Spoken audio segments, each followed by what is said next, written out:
So good morning. This is episode 11 of the Flyside Chats. And today I have someone that I have never talked to before, which is really cool. It's Jen Hansen, and I'll let her introduce herself. Hi, yeah. I'm Jen. Some people call me Zen, so you'll see my name both ways. Um, I live in Idaho currently, and I am actually part of the back end of Tenkara USA. Yeah. Cool. So, um, so how long have you been with Tenkara USA? Just curious. That's a good question. Like, it's hard for me to remember when I hopped on board with them. It was several years back. My foray into, I guess, Tenkara, uh, I about a decade or so ago hopped online as a fly fisher blogger. Kind of around the time Mike started his Troutrageous and some of the other fly fisher bloggers came on the scene. And my blog was called Fly Fishalicious, if anyone remembers it way back then. But it was my perspective as a woman learning how to fly fish. I took up fly fishing as a form of therapy because I had just gone through a messy divorce and had 3 kids at home, and fly fishing was my outlet. And yeah, and a few years later, I found Tenkara and just started kind of offering my services in the outdoor industry for like marketing services.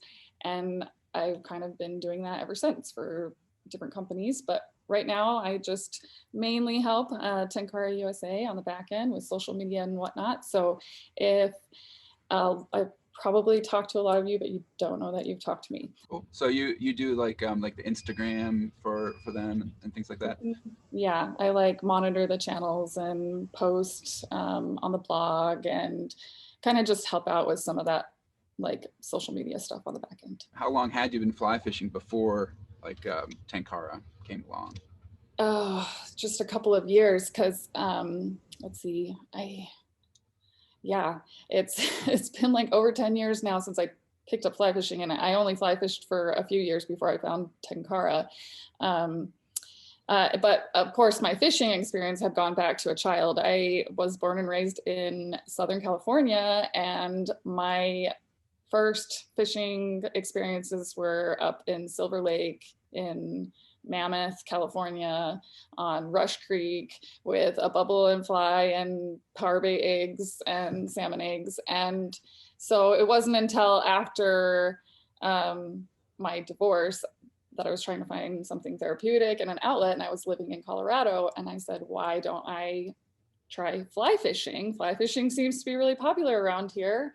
Yeah, it was before really social media was huge. So I was already doing a blog about raising backyard chickens.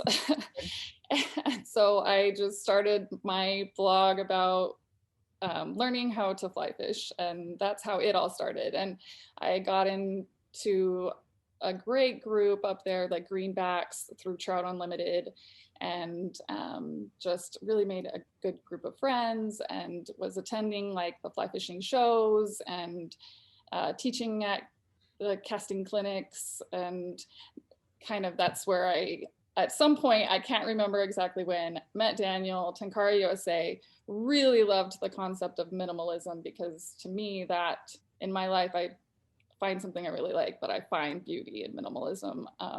So just naturally, like, really clicked with Tenkara. And yeah, so I've just been really focused more on Tenkara method, but I do fly fish still as well too. Most of us had kind of abbreviated seasons last year, didn't get to travel a lot and do a lot. Um, so like, is there anything in particular, moving forward in the new year that you're really looking forward to trying out, or new places that you want to go, or places you want to get back to, that kind of thing? Oh, for sure. So I guess kind of in a similar theme as some other people. It's kind of more about home water. And for me, it's a little bit different because we moved from Colorado to Idaho 5 years ago, but then we spent the first few years traveling out of the country with our children. We world schooled them for a few years. So we really got a lot of neat opportunities to fish abroad, but not so much Yeah. like time to explore our home waters. So last year, I see the picture behind me, some of the Tetons back here. We got to explore more of the Tetons and the Sawtooths and some of the smaller creeks up in Montana that we hadn't before because they were, close to home. And I think kind of similar this year plans. We don't really have plans to travel yet. We'd like to again, but just more exploring the home waters. So my wife, I'm one of those folks that I would love her to come along fishing with me. So I've been trying to get her to come fishing with me more. And did you have any advice on like how to get my wife more interested? Yeah, my husband would try to ask you the same thing, actually. It's interesting. I met my husband in the fly fishing world when we were actually using the rod and reel, and he prefers that method, and he does not like Tenkara. Yeah. So we find our fishing styles are different, but we kind of make it work sometimes. But as far as like getting someone else into it, I don't know, maybe she would like to try a different method. Like, if she's not like interested in Tenkara, so they know where you are. I talked to, I think his name is Steve Daly in Arkansas, and he runs the shop down there. I think it's Steve. And I asked him about, getting my wife interested, and he had his advice, which I thought was pretty good. He said, don't try to teach her, like go out with a guide, and then you'll both have fun because you can fish and she can fish, and you don't have to because if you try to teach someone, right, you can't expect to fish. You got to go and you got to teach, right? So he's like, yeah, go hire a guide, and then you don't have that conflict, Yeah, no, 100%. That's great advice. I mean, I wish I had said that. Yeah, no. Yeah, when my husband and I have travel, we always hire a local guide because it takes a lot of pressure off. Plus, local guides just, they know their water. You can learn a lot more quickly with it's unfamiliar water to you. You can support the local, fishing industry, and it is nice to make those connections as well. Yeah. I had never gone out with a guide. I was always very stubborn. I was like a poor college student, and I just couldn't afford it, and then I had fished for a while and didn't think I needed it. So after 25 years or so of fishing, I finally went out with guides, like in 2019, and it was amazing. Like I went out with Josh Miller, who I did a post with earlier, and he's on like fly fishing, the Fly Fish Team USA, and as a competitive angler, and just to watch him, we did a guided day, and then I just fished with him afterward, and just watching him fish was like really eye opening. And then shout out to George Daniel, who I went out with a couple times, and not that he needs the business because he's busy anyway, but yeah, just amazing to go out with someone and just you can learn in one day what could take you decades kind of to learn if you're ready to learn it. You have to be ready to learn. Oh, for sure. And that's a good point as well. Like you really don't pick up the nuances unless you're fishing with somebody, and that's when you like learn different techniques, and then you can try them and see if you like it or not.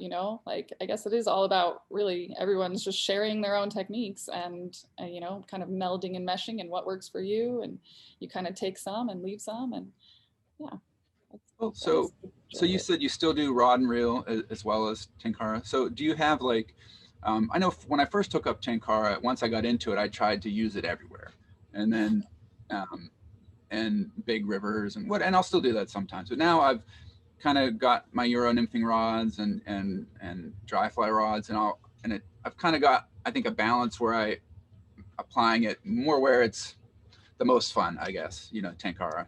So do you have how do you do when you're switching from Tenkara to rod and reel? Do you have just like certain places you like to do one or the other? Or? Well, in our experiences traveling, like I always taken a Tenkara rod with me, but it's not always the best method to use. And I guess the best example of that would have been when we went to Denmark, and we hired a guide to go fishing for sea run browns.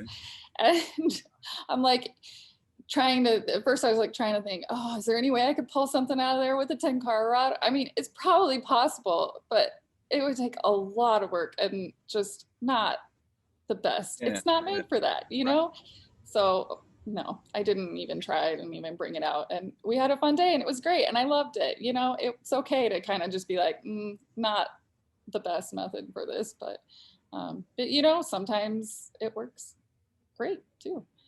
You mentioned earlier fly and bubble, I think, and like being from Pennsylvania, we don't have a lot of we have like basically no trout ponds. There's some stocked ones, and I talked to someone from Colorado once that was living here, and he mentioned that too. Maybe you could describe what that is for people that have no, because I think a lot of people maybe from the east have no idea what that is. Like a bubble and fly. Yeah, yeah. Well, at least that terminology to me, I mean, it might not be the same to everybody, but when I was a kid, we'd be out on the lake and my dad would put on like I guess a bubble. They're like the plastic, Clear the bottle. hollow ones. Yeah, that you fill with water. So it's like a weight that can, Okay. you know, you're using it to pitch your fly way out there. And he'd put on a big fluffy, like, you know, parachute atoms, or I'm forgetting the word of the big one that I'm thinking of, but Royal Coachman. Okay. He put on a big fluffy Royal Coachman and we just huck that sucker out there and just drag, you know, spin drag and the bubble along the surface and just skip the fly across the water. So when I was a kid, that was bubble and fly. We just Yeah. That's cool. Yeah, because like I said, I never growing up never did that, and when he talked about that, it's still kind of interesting. I'm actually kind of interested in doing it now because it's just something different, you know. So well, yeah, sorry. As a kid, you just love seeing the fish come up and grabbing that. Like that couldn't get you more excited about, you know, yeah, watching the fish come up and grab your line and reel it in, and it was always just so exciting. you're going, you got your Tenkara rod, you're going to your favorite stream. What fly are you taking with you? Like you have Oh, one. what fly am I Yeah, taking? you have got one fly. What are you gonna put on? My one fly is always has been and probably always will be a parachute Adams. Okay. Well, that's my dry fly. And then my wet fly, because I love dry dropper, I'm a sucker for dry Me too. dropper. Me too. My wet fly is always a SOS, a Higa SOS on the bottom. What's that? That combination has worked 9 times out of 10 everywhere we've been, like from Slovenia to Germany to France to Scotland. Like the fish just Yeah. seem really, really What's buggy. SOS look like? What's that? I don't know. I'm not It familiar with that. like a zebra midge of Oh, sorts. okay. Yeah, like but it's got red and black Okay. on it. Yeah. And the other thing I've been asking is, because I think you get to know a lot about people when you ask this question. Um, Desert Island Disc. You need to pick a CD. You're going on a trip. What are you putting in? Oh, lately I've been digging Phantogram and Broken Bells. Okay. I don't know the first time. Broken Bells. I know that I love them. Yeah. Cool. So yeah, check out Phantogram. All right. Well, I usually like to turn it over to the guest just for any last comments, anything that they might want to add before we sign off. Sure. Yeah, just thanks for having me. And yeah, I just have really enjoyed Tenkara the last few, I guess, decade. And I wouldn't consider myself an expert. Probably going to be a forever, you know, beginner. But it's just something I really enjoy. And I like meeting people who also Tenkara. And if you come on through Idaho, you know, hit me up and we'll find some streams.